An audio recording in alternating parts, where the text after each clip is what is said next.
Welcome back. Kenny, re-roll the intro. Re-roll the intro. We're going to get sued again. Yeah, we're back. We're back. Slightly damage all ground enemies. Ooh. I really needed to. I'm going to upgrade my BP. This is ridiculous. No, we needed just a level. Yeah. Well... Yeah, that's fine. I mean, heart's not that big of an issue right now. Yeah. But yeah.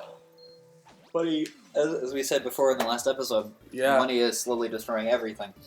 You know, we could blame it on capitalism, we can blame it on greed, we could blame it on, all these things. But in reality, in the end of the day, somebody needs to make a buck, right? Yeah. That's the point. That's why these things are made. That's why these... this all happens. First games were made because people wanted to make them. Now, not so much. People want to get money. Yeah. And so that not only corrupts the game, but I would honestly be fine with, some companies spending extra time, because he's lightning. Oh, yeah. I would spend extra time, waiting for a game and waiting for it to be, assured quality. Mm-hmm. Than, how Call of Duty is fast, games out every year. Yeah. I know how they do it. They have different companies at different times working on it. Mm-hmm. But pumping all these games out at different times, it's not what really people want, and that's why Infinite Warfare had such negative reviews. Now I was looking at it, and it didn't look too bad of a game, right? Yeah. It's still a nice quality game. It's still well produced. Yeah. But it's ravaged by stuff like, DLC, purchasable cosmetics, and all these other things. I mean, the only company I've seen it do pretty well, cosmetic only and free-to-play model, is Valve. Yeah. And that's, I think, primarily because, they've got a whole other company. They run Steam. Yeah. They run, the Vive that's coming out. They run all these other things. These free-to-play games, they barely manage them. Yeah. And, it makes them a good buck. Like the Dota tournament that came up recently, $20-something million. Yeah. And that's with a quarter of the profits of each compendium going to Valve, going to the prize pool. And that means three quarters were going to Valve. So what's roughly 20 million times 3? Yeah. That's how much Valve got. Mm-hmm. Of course, some of it was used for the tournament itself, paying people, making sure things were paid for, etc. But that's, obviously I am on Steam and Valve a lot, tooting their own fucking horn. Yeah. But I think the issue becomes when companies try to emulate that, CSGO started this thing with crates, as probably most of you know, where, you get a crate, you pay $2.50 for a key, you open the key and you have a chance to get something that's, a few $100s or something that's, 2 cents. So it's a risk-reward kind of thing, obviously gambling comes into mind. And then I feel like companies started trying to emulate that, between League, Call of Duty, I'm trying to think of other games. Overwatch technically does it, a few other things. And, most of these companies actually do it pretty well. League does it pretty well. Overwatch does it pretty well because it's only cosmetics. And Call of Duty, especially in Black Ops 3, I think it was, fucked themselves over by releasing DLC weapons and all upcoming things in these crates. And it was only a chance. So theoretically, you may have paid for the DLC, but you might have not ever got the weapon. Yeah. And that weapon might be a one-shot kill, machine gun. Yeah. They don't really care about balance. They talked about competitive gaming and things like that. Yeah. But, I mean, to go back, that money kills everything. That's just video games. I mean, you can look at it in any kind of business standpoint. Yeah. We look at the food industry. That's how, it's how, fast food got started. Shitty meals at a cheap price. Yeah. Because it satisfied people. And that's why people get really fat. Yeah. Because they're okay with shit. Yeah. And that's kind of how, not to harp on some things, pop became really popular. It's because quick, easy to produce, nice on the ears. It has nothing to do with, quality. Yeah. I've seen very little quality pop songs. And most of it's really just idols. Yeah. Idols singing what they've been told to sing. Yeah. Because it makes them the buck, it makes them look pretty, it's kind of irritating. So. Yeah, it's like they just don't put any of their own like work into it. It's like I said earlier, it's like they're just pushing a product. They're like more the face of what it is than what they're actually involved in. Like they don't really have a hand in the making of any of that kind of stuff. I mean, I've seen some idols, be passionate about what they do, but yeah, they might love what they're doing, but they eventually get away from it because they realize, hey, my passion for music does not mean mindlessly singing songs that have been written. I want to write something. I want to do something. Yeah. I'm not really a musician, but I can say, there's been situations, because I was in orchestra and a few other things that, I've been taught, I sit in class and it's like, we're going to play this piece, this piece, this piece, this piece. I'm like, cool, some of these pieces are really cool. I enjoy them. But I want to pick what to do. I want to do what I want to do, right? Individuality, that's a big thing. There's conformists and there's individuals, and some people will call them hipsters. Mm-hmm. So, I mean, there's hipsters, then there's conformists, right? You can have somebody who's a total conformist, listens to nothing but pop songs in McDonald's, complains about their work constantly, Facebook, Twitter, all that junk. Then you can be your own kind of person, you can still do that. Mm-hmm. That doesn't make you a conformist. A conformist is someone who does things because other people do things. Yeah. And in this day and age of media and social media and technology, it's so easy to have a loud, stupid person. Yeah. And everybody be like, oh, this person's smart or this person's intelligent just because they're famous. And because of that, they get a lot of popularity and people are like, oh, because this person likes this, I should do this. Yeah. And it's one of the things I think about the election that was one of the biggest issues. Is because there was not 2 candidates. Yeah. There was well over 10. Mm-hmm. But because people, one, don't want to, do the research. People don't want to spend time trying to figure out how to inform themselves. Yeah. Educate themselves and understand about things like this. It causes people to fall into I heard this, so I think this. Yeah. And, I don't really know what's going on, but I heard, this guy talk about this. Yeah. So I want to be like them. Mm-hmm. I like these people, so I'm going to be like them. Yeah. I think that's a big issue with, how it ties into money, is because it creates not exactly major issues with, like, the company and stuff like that. It creates a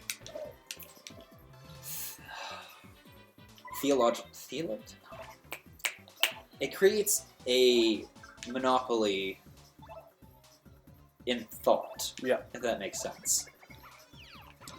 Like, when I say that, I mean, like, if I say, the reason the term Kleenex became what people say for tissue, why a cola means soda or pop or whatever you want to call it, is because it might not be exactly, they grew up as a monopoly or like stuff like that because they are big companies, but because they became so well known and like, typically they have decent quality if it becomes that well known in the first place, but after they become so well known and you know nothing else, they can drop their quality, and you won't notice that well. It's like, an example would be a scientific experiment where, you take a group of maybe rats and you're like, feed them, a pound of food a day, right? Yeah. And then over the next, and that's all they know. That's all they know, right? And, it's pellets, let's say. Yeah. So they only know these pellets. Uh-huh. And it's what they have to work with. Yeah. And so they have all this food. And then as days go by, you could give them less and less. And, you say you get half a pound. Yeah. This won't be enough to feed them. But you have half a pound of that food. Mm-hmm. Now let's introduce another half pound of, mush. That's still technically, the food for these animals. Yeah. But which are they going to eat first? most likely it's going to be the pellets because it's all they've known. Yeah. Right? It's like one of my professors a long time ago told me, don't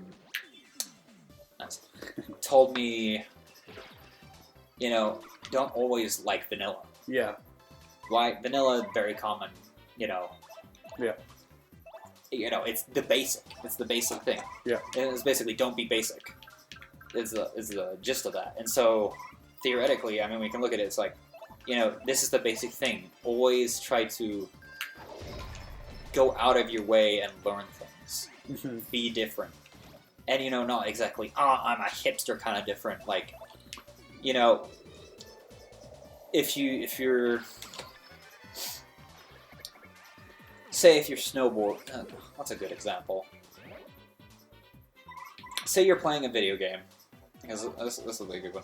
Say you're playing a video game and the strategy for this video game is to take your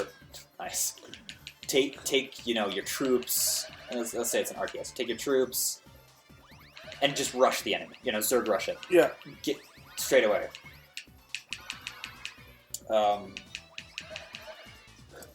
And you end up thinking of it differently, and you say, hey, why are we Zerg rushing so much? Question it. Be different to the point where you say, hey, I'm going to try this hold back and defense strategy. Yeah. Because maybe the reason the Zerg rush constantly works is because you are so fast in producing these, like minions, Zerglings, that you leave your base unguarded. Say you change your strategy and you make your base extremely well defended against these Zergs, because you know what's going to be there. Yeah. The Zergs are like light creatures that don't do much damage, right? So why not just prepare for them? Mm-hmm. Defend specifically that way. And that's how counter strategies are involved. That's how, a lot of PvP games are. Somebody comes up with a strategy and you learn how to counter it. Yeah. And that's called being different. A hipster would be like, I'm going to play the game by sending my workers to kill them. Yeah. It's a dumb idea. Might it work? Maybe. Is it going to work? Probably not. Yeah. I mean, it's a little bit ridiculous. Some of you may completely disagree with me. I'm fine with that. It doesn't really bother me. I'm just trying to say that, think outside the box. Look differently at things. Mm-hmm. Because it's something I try to do. Yeah. Because I hate being in a situation in a game where I'm basically bashing my head against the wall constantly, and the only thing that I get out of it is, me being pissed off. Yeah. That's happened in this game before. I was in third or I think it was before the fourth area. Yeah. I didn't know exactly where to go because it doesn't really tell you that well. Mm-hmm. And I just bashing my head against the wall, like, what the fuck am I doing? Kind of thing. And I kept doing the same thing over and over again, looking at every single spot. But as we've been to already in the game, there's a wall you can just walk behind. Yeah.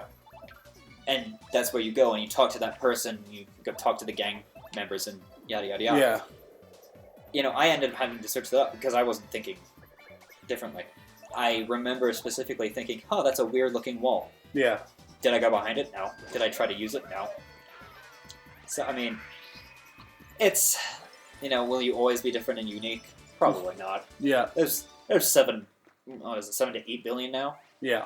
Of us human beings? Yeah, about that. Some of us need to perish, but that's aside the point. The point itself is, don't just like something because someone likes it. Yeah. In any relationship, if you're just doing something because someone else says that, it's not going to work out. Mm-hmm. So I don't know. Yeah, I've been in situations like that where people like to change for other people, like whether it be because they think that's how they're supposed to be, or I want to impress this person, so I'm gonna like everything they like, act like them, or whatever. I don't know.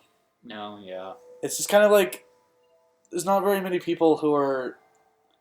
Now, this is kind of unfair to say because there's certainly a lot of people out there that are original, that they strive for originality. But there's certainly a lot of people who I don't know if they're afraid of being original or because it's like it's a fear of failure. It's a fear of failure, exactly, and so they don't really try anything. They don't try to go outside the box. They don't. They just try to.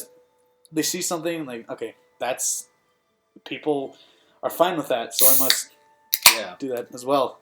I don't know. I mean, it's as I remember. I think it was a professor in Toronto was talking about. He's like, he said something along the lines of, I've seen how a dictatorship starts, and conformism is how it starts. Yeah. Letting things happen. Mm-hmm. But, is it going to get that serious and that convoluted? Probably not. Yeah. But, I don't know. Just be your own person. Yeah, you hear that, Do what you everyone? want.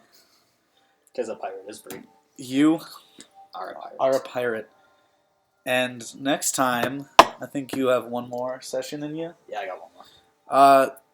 We'll see you guys next time on the block. The block. See ya. New Kids on the Block.